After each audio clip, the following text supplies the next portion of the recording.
तो देखिए, श्रद्धा की हत्या के बाद आफताब अपनी जिंदगी को बेफिक्री से गुजार रहा था। वो मानकर बैठा था कि वो पकड़ा नहीं जाएगा, इसीलिए उसने ठिकाना भी नहीं बदला था। लेकिन यही मस्ती और यही ओवर कॉन्फिडेंस हर गुजरते दिन के साथ आफताब को गिरफ्तारी के करीब लेता गया। मां की मौत के बाद श्रद्धा परिवार के करीब जरूर आई, लेकिन 2 सालों में ये दूरी फिर बढ़ने लगी।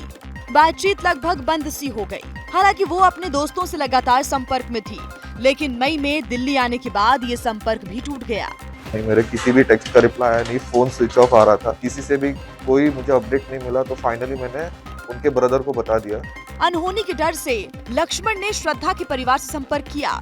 फिर परिवार ने वसई के मणिकपुर पुलिस स्टेशन में शिकायत की और जांच शुरू हुई। लेकिन हमारे पास ऐसा कुछ सबूत नहीं था कि वह लड़की दिल्ली रहती है और यहाँ रहते हैं। तो हमने सुमोटो मिसिंग दाखिल किया था, और जो हमारे टीम की हमारा जो विशेष स्पेशल ऑफिसर है, वो जो मिसिंग का इंक्वायरी था, उनको स्पेशल तौर पे उनको दिया जाए। मणिकपुर पुलिस की स्पेशल टीम ने जब श्रद्धा के फोन नंबर के आधार पर जांच को आगे बढ़ाया, तो उसने भी पाया कि मई के बाद श्रद्धा सोशल मीडिया पर भी एक्टिव नहीं है। लेकिन तब भी पुलिस को इस बात के सबूत नहीं मिले कि श्रद्धा की हत्या हो गई है। लेकिन इतना शक जरूर हो गया था कि दाल में कुछ जरूर काला है।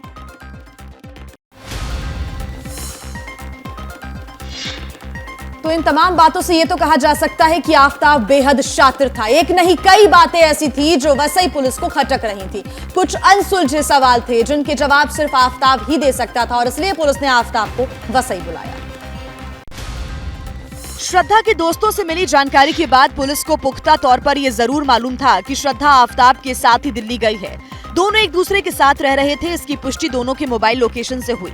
लेकिन श्रद्धा अचानक गायब कहां हो गई, ये जानने के लिए पुलिस ने आफताब को वसई बुलाया। हैरानी की बात तो ये है कि श्रद्धा की हत्या के बाद आफताब पुलिस की पूछताछ में शामिल भी हुआ। आफताब जो पुनः लड़का है, उसको भी हमने बुलाया, उसको मोबाइल फोन करके। तो लड़का आया था, उसके पूरा इंक्वायरी किया, हमने स्टेटमेंट रिकॉर्ड किया। तो उन्होंने इतना ही बोला कि साहब हम साथ में रहते थे, लेकिन वो लड़की का मई महीने में झगड़ा हो गया, किसी वजह से लड़की मुझे छोड़ के चली गई है। आफताब की इस कहानी पर पुलिस को शक हुआ। पुलिस को समझ नहीं आ रहा था कि आफताब ने श्रद्धा को ढूंढने की कोशिश क्यों नहीं की। डाउटफुल लग रहा है कि ये लड़की के बारे में, क्योंकि वो लड़का हर बार स्टेटमेंट चेंज करता है, लेकिन वो मई महीने से उनका फोन बंद है। अनसुलझे सवालों का जवाब ढूंढने के लिए मामलों की जांच कर रही टीम दिल्ली पहुंची। यहाँ महरौली पुलिस स्टेशन में संपर्क किया, अपनी जांच रिपोर्ट साझा की। फिर नए सिरे से श्रद्धा की खोजबीन शुरू हुई और इस मामले से पर्दा उठा। न्यूज एंड व्यूज में अब आपको चौंकाने वाली एक और बात बताते हैं जो पता चली है। वो ये है कि 18 मई से पहले खुद श्रद्धा ने अपने दोस्तों को बताया था कि आफताब उसकी हत्या करना चाहता है। मुझे व्हाट्सएप पे ऐसा मैसेज करके बोला कि इसके साथ घर पे रही तो ये मुझे मार डालेगा। आफताब को वार्निंग भी दी थी कि हम पुलिस के पास जाने वाले हैं। अभी अभी आपने जो गवाही सुनी वो किसी और की नहीं, बल्कि श्रद्धा के सबसे करीबी दोस्तों में से एक लक्ष्मण की है। लक्ष्मण के मुताबिक श्रद्धा को पहले से शक था कि आफताब उसे जान से मार सकता है। लक्ष्मण की जुबानी सुनिए कि दिल्ली जाने से पहले भी आफताब कैसे श्रद्धा की जान लेने पर उतारू था। एक बार ऐसा भी झगड़ा हुआ था जब उसने मुझे व्हाट्सएप पे ऐसा मैसेज करके बोला कि प्लीज यहाँ मेरे घर पे आ जा, मुझे बाहर लेके जा, अगर आज रात को मैं इसके साथ घर पे रही तो ये मुझे मार डालेगा।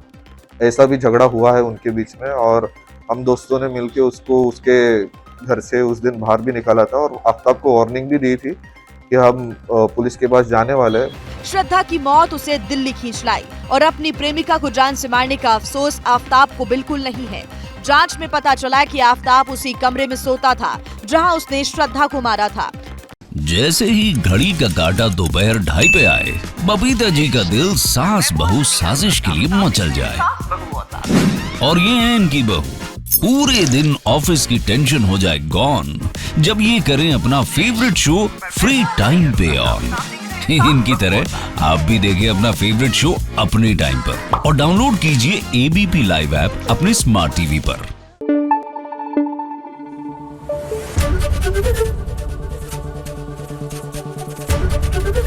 एबीपी न्यूज आपको रखे आगे।